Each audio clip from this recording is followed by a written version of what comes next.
Hey, welcome to another Valley Forged. And today we're making a wallet. We're making a minimalist leather wallet using our laser engraver.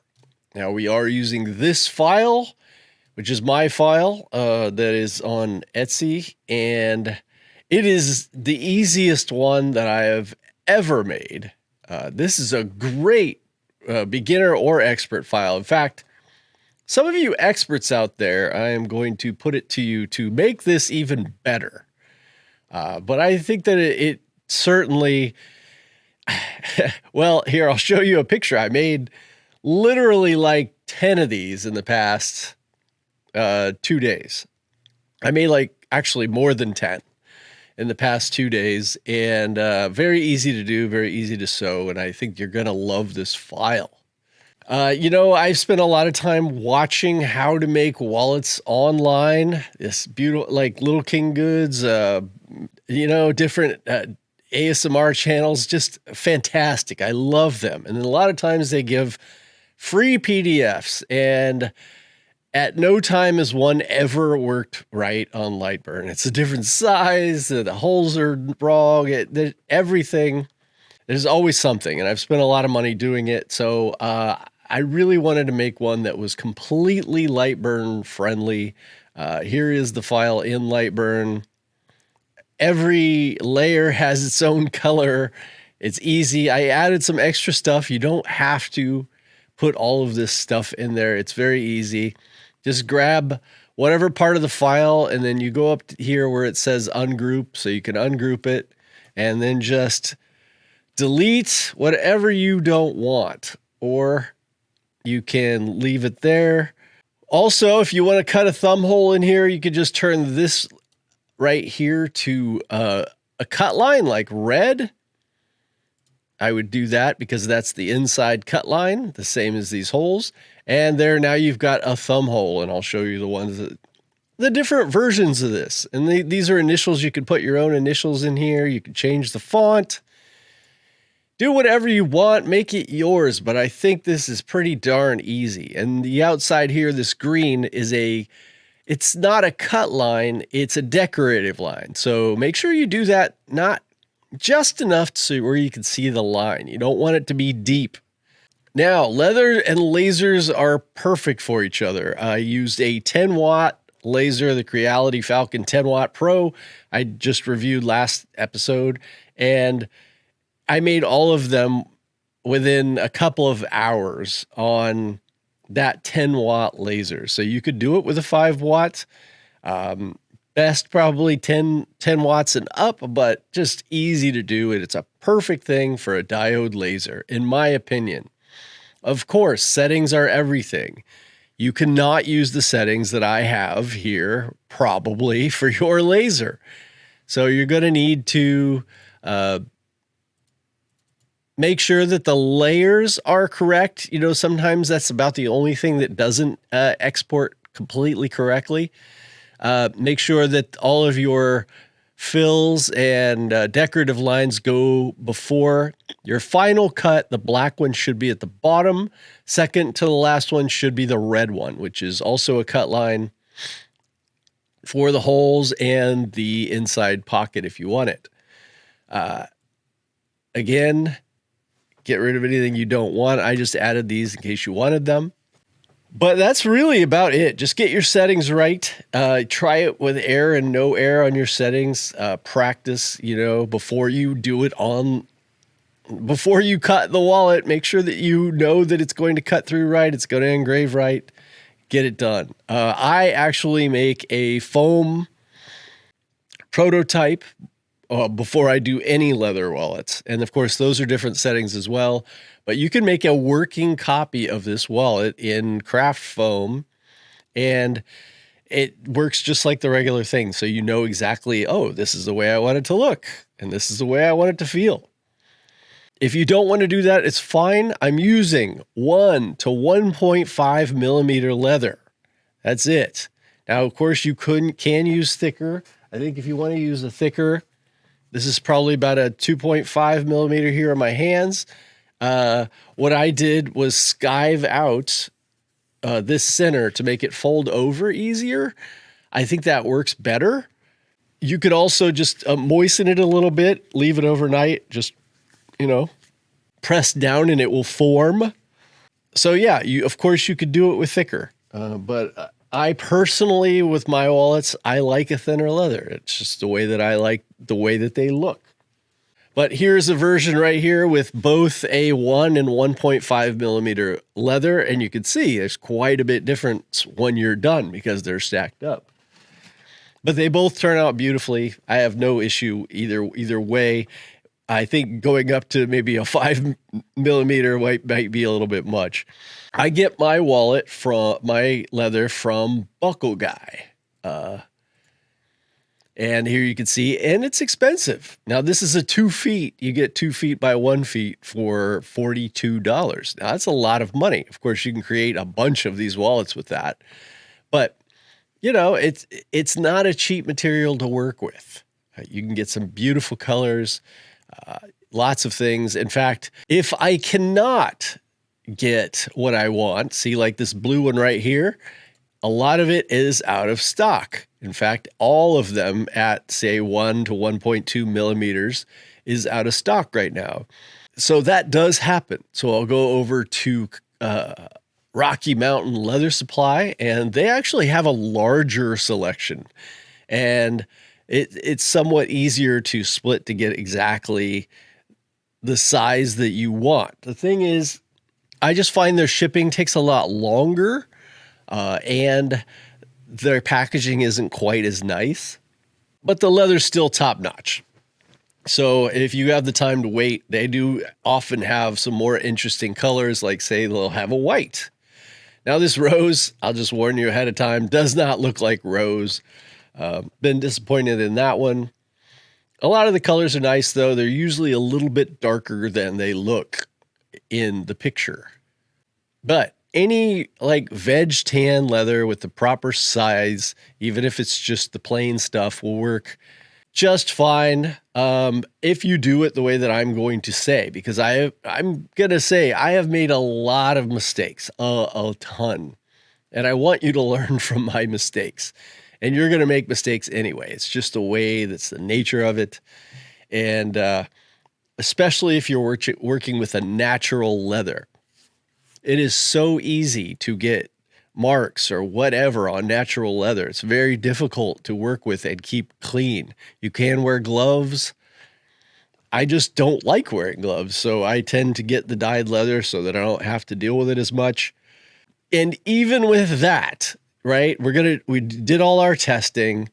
We downloaded the file. We did or didn't do a foam test. You brought it into Lightburn. And you're going to cut out the pattern. All right. That is the first thing. If you've got your settings right now, you're not going to see a lot of smoke. I mean, I'll put up some pictures with this Creality laser. It didn't leave any marks that you could see. You literally couldn't see a single smoke mark, period. The problem is there's still a little bit of soot in there, especially in the hole areas. So what you need to do is, first thing, you need to clean it. Now, you don't have to use some expensive cleaner. My grandfather left this Meguiar's behind, that he used to use on the car. And it's probably many, many, many years old, but it still works perfectly. So I clean all of the leather right away.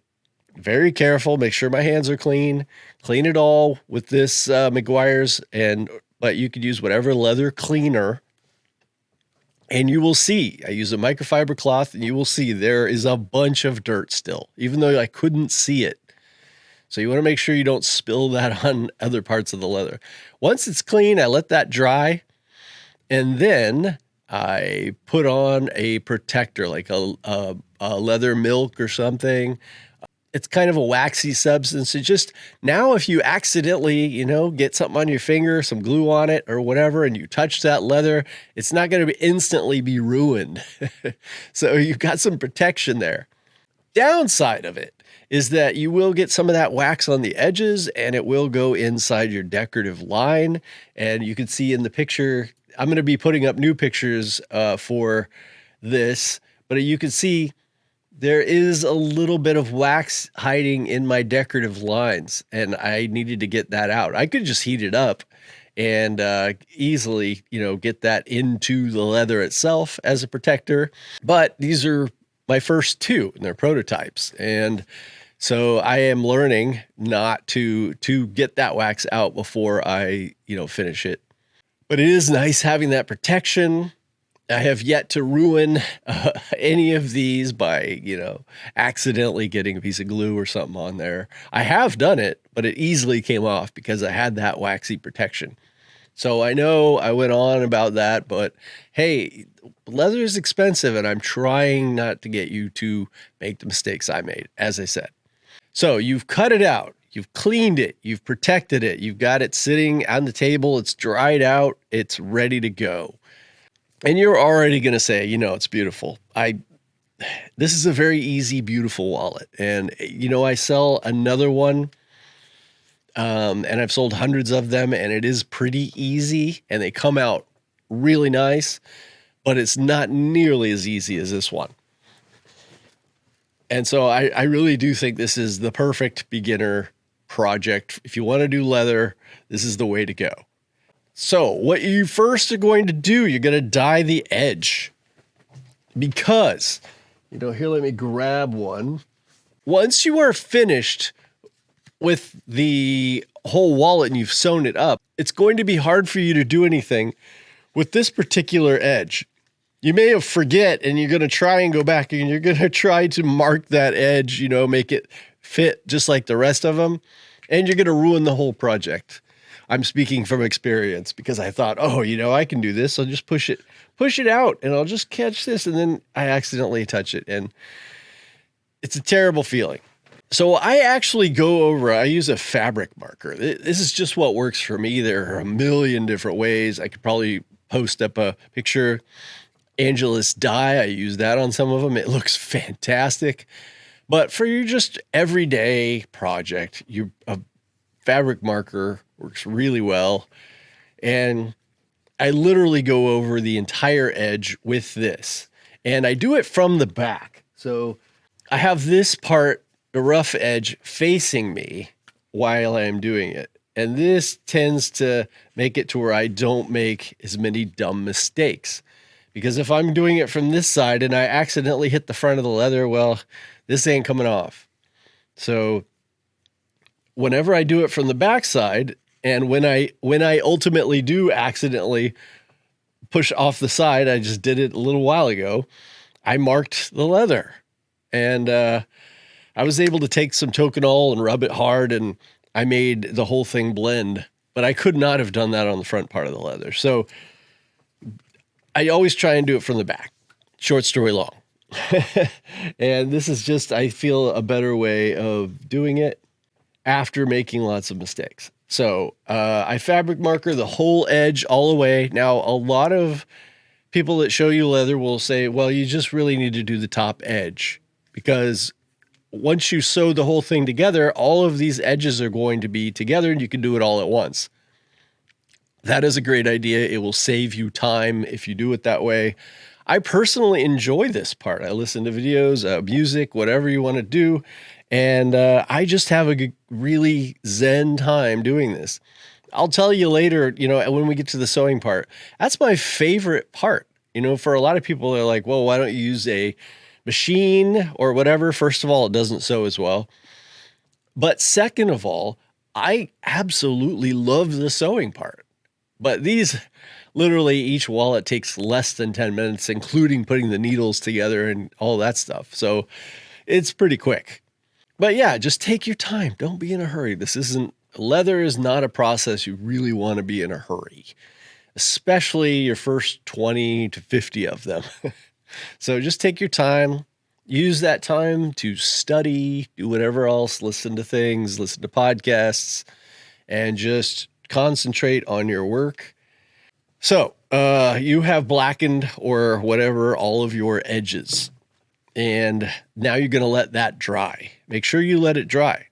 You move on to the next step. Before that, a lot of times you're going to get some, luckily you've put the protection on there, but you're going to get some on the outsides. Not a good idea. So I let that completely dry, and then you do the tokenol. Now, you've probably learned all of this from watching how-to videos on how you do it by hand. We're doing it with a laser. It's the same principles though. So if you want to learn stuff, learn more about, how to do your edges and things like that, watch these videos on handmade leather wallets, things like that. I don't know if I get sucked into buying their PDFs and things like that, because it just really hasn't worked for me. It may be a good starting point if you want to make your own, but yeah, it ultimately is more difficult. If that's different for you, then cool. This is just my personal experience. So once that's done, you're gonna tokenol, and use this stuff. And I think you should watch other channels on how to do edges. Probably a lot better than me on it, but I will give you the basics. You're putting the tokenol on the edges. I did learn this from one of the other channels. I use a little squeezer, and that has a little felt tip or whatever on it, and you can just put some tokenol in there and easily get around your edges. Works really well. Sometimes I'll use the lid of this tokenol and I'll just, kind of sponge it on there if I want to get a little bit more. And then you're going to burnish it. So I just take it and I burnish my edges. Now, I would suggest that you don't go out and buy all of the tools. Buy the tools as you need them. Write them down as you're watching this video. You say, okay, well, you need to be able to do that, so I'm going to need that. I'm going to need the fabric pen, or do I already have one? Do I have something to burnish with, or do I already have one? If you're using a thicker leather, you're going to want to use an edge beveler. I'll put up a picture of that. I don't really need to on the thinner ones because it's already so thin that it just doesn't seem necessary. I'm doing a light sand around the edges and I kind of hit that edge. It's just fine. I find with the edge beveler, it's just too thin for that. And you end up making horrendous mistakes. But if you're using something thicker, like a 3mm or something, 5 ounce, maybe you start doing the edge beveling just, in certain areas. You're going to learn that from, again, other channels. This is mostly about leather, and I'm going to help you make this wallet, and it's going to be beautiful. As you do more and more, you'll get more and more personal, better. But, just for the first one, I would suggest you do it pretty close to the way I do it. Okay, so you've at least burnished. You don't have to burnish the whole thing. You can just tokenol the top on both that and the pocket, because those are going to be the ones that are difficult to get through when you're done, until you're done, right? So go ahead and do that. And then the next thing you're going to do is you're going to need to rough this pocket. Now, the reason you're going to do this is the way it sits. You're roughing just the part that will sit below. And this is really important. So definitely pay attention. Wake up, whatever you're doing. Pay attention to this part. Because if you just go and you rough this whole area, you're going to have, this is really going to look terrible up top. And I have totally made this mistake. Rough the whole thing, and then you have that roughed up area sticking out the top, and it of course looks terrible. So what you're going to do is you're going to put the wallet down like this, and then you're going to mark right there the crack. And then you're going to take from that area all the way around, and you're going to rough that up. Now, probably the dumbest purchase I ever made was a rougher. You can use a butter knife. You can use sandpaper. You can use whatever you need. Now, there's no reason to buy a tool to do it. But, hey, I did, so I'm going to use it anyway. And then you're just going to rough up that area from where I told you at the beginning all the way around here. Now, you're going to do that. You're doing that to make the glue stick. Because if you don't do that, the glue's not going to stick as well. So if you are gluing any of the back part of the lever, you don't have to do that because it's already rough. It's only when you're going to glue the front part of a piece of leather that you need to rough it up. Once that's together, once you've roughed that up, now you're going to glue this part to this part. So it should look like this. once it's glued, and the holes should match up. Now, one of the ways that I make it easy for my holes to match up, I'll get them to where I can see through them. And then I take you can take a needle, a punch, or whatever, and I put that in. And that's how I line it up to make sure that the edges are perfect. And then I smash it down with my finger. And then I will go to each edge, right? Each corner, and I will do the same thing. I'll go over to this part and put it through, and then I'll mash it down. And then I'll go to this corner, put it through, and mash it down. And once you do that, you've got all the corners lined up with the holes, you know it's correct. Then you can put it down on a table, and you can just tap all around the edge and just kind of hammer it down, right? Do it with something that's not going to hurt the leather, and just have it tamped down. You don't have to use any sort of vise or any sort of clips or anything like that. I mean, some people do, but I don't think that's necessary. Now, to glue it, I am using Aqualim 315. I use this because it's not toxic. It doesn't smell. A lot of people use Barge, but that stuff to me is just nasty. So I really like the Aqualim 315. Works great for me. I apply it using a foam brush, or if you rip the foam off of a foam brush, you also have that plastic that's underneath it. That works really well too. It just depends.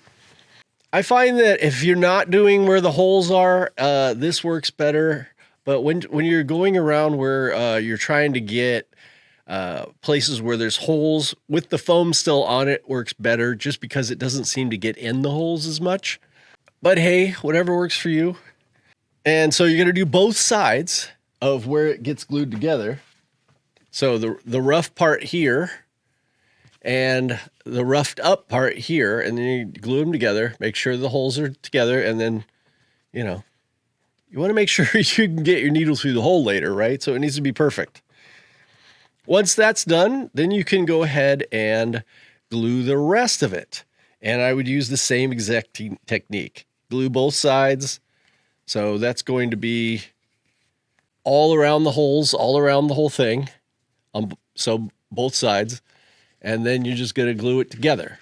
And use the same technique. Put the needle in there. Make sure that the holes are straight. And you're going to... I personally... I have this piece of glass that I put on top of it. And then I put like a mug or something on there just to hold it down. Kind of make sure that after tapping it, tapping it solid, just to make sure that that it stays together.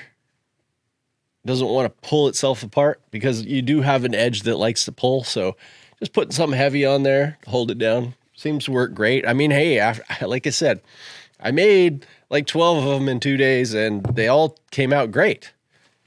So the technique that I'm doing absolutely works. So if you're having trouble, either one, I screwed the file up, which is totally possible. Some of you out there bought my cross when I first listed it, and some of the letters down at the bottom got messed up somehow. So if that's happened to you, you let me know right away. Etsy doesn't make it easy for me to deal with those sorts of things. So I have to actually send you the file. It was always possible that the file's messed up, and you got to let me know, because I want everybody to get the perfect file. So the next thing I do is I sand down the entire edge. I use a light sandpaper, and I just sand it down. It makes it nice, makes it really nice. And then just, if you were a little off on your layers, it will even them all out. So I just do a light sanding. Now I know I already made this black, and a lot of that's going to come off, and you're going to see if you didn't get the layers perfect, because part of it will sand more than the other. You know what I mean? So once you've done that, sand that down, then you're going to, of course, reapply whatever you put on the edge. And then you are going to re-tokenol and re-burnish if you haven't already. Of course, this part's going to be really hard to get to, so we already did that. But go ahead and re-burnish it all, make it look nice, nice edges.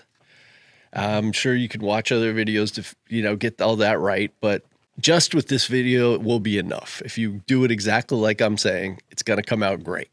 The last thing you have to do is say, I'm telling you, this is how easy this is. It'll take a little time, but it's pretty darn simple. Now you're just going to sew it. I usually start from the top here because you're going to use a saddle stitch, and I will put a video below on learning how to saddle stitch way better than me. And there's lots of great videos on it, so pick whichever one you like. But I usually start from the top because I want it to end down here. And then I just run a saddle stitch. That's not very far.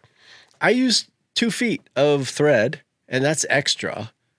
I use about a little over 2 feet of thread, which is more than you need, but there are reasons for that. Because if you did get any little glue or, there's soot left inside, the beginning parts of the thread where you make the knots are going to pull that dirt or glue with it. So the middle part of the thread's going to stay mostly clean. And I think that's kind of why you use a little bit of extra thread when you're doing a saddle stitch, when you're using a laser in particular. I use Ritza tiger thread. I wouldn't use anything else. I mean, maybe the French thread, the really expensive one, whatever it's called, is really good. I have this Ritza 25 box of thread. And the reason why is because I like to make colors. So I have all these different colors that I can use and whatever I'm feeling like at that particular moment. But $110 is a heck of a lot of money to spend if you don't know for sure you're going to be doing a lot of this, or you're going to be doing the same colors. I would suggest you can go over to Amazon, and for $12.50, you can get whatever color you want. What size to use? I'm using the 0.8 millimeter for all of these wallets. If you want a little bit more of a feminine look, a smaller look, then you can go with a 0.6. But those are the two that I mostly use for my wallets, depending on, what kind of look that I'm looking for. A fantastic thread, and I'm telling you, do not try to use the thread out of your grandma's closet. It's probably not going to work very well. It's never worked well for me. I've tried it several times because there'll be a certain color that I want, but it never ends up working right. So get the Ritza tiger thread, or here, I'll look up the other one real quick. I don't know how to spell it. Fil chinois, Lin cable. Very, very nice, but as you can see, up to $40 for one little spool. So, and it's literally not as good. It's not going to last as long as the Ritza tiger thread. This stuff is amazing. I really highly suggest that you get this one. So then just sew it up, and literally, yeah, there's a different ways of doing the end.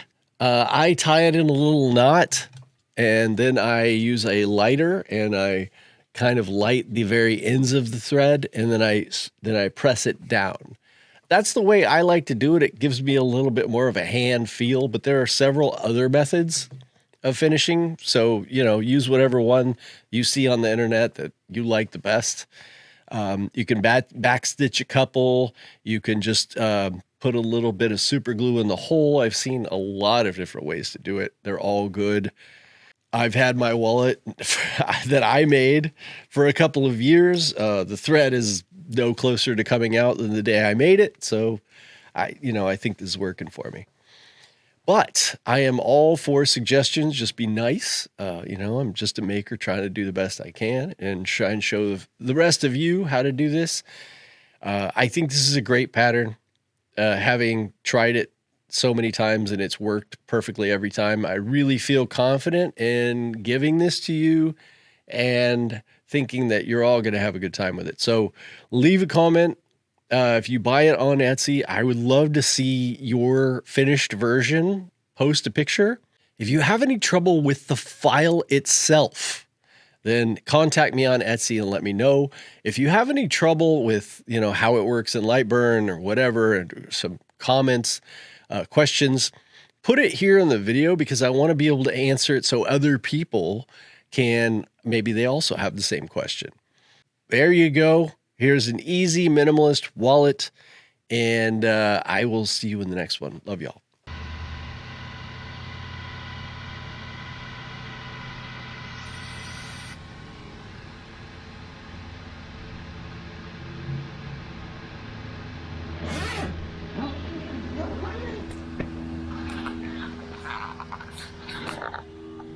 All right, how do we look? Oh my God. Once again, beautiful. Just beautiful. All right, let's see, put it up here. Too bad everything around me is dirty, so I have no place to put it. But super clean. Look at all the holes are perfect. Almost no charring. Very good job. Good job, Creality. So far, number one. I've never seen one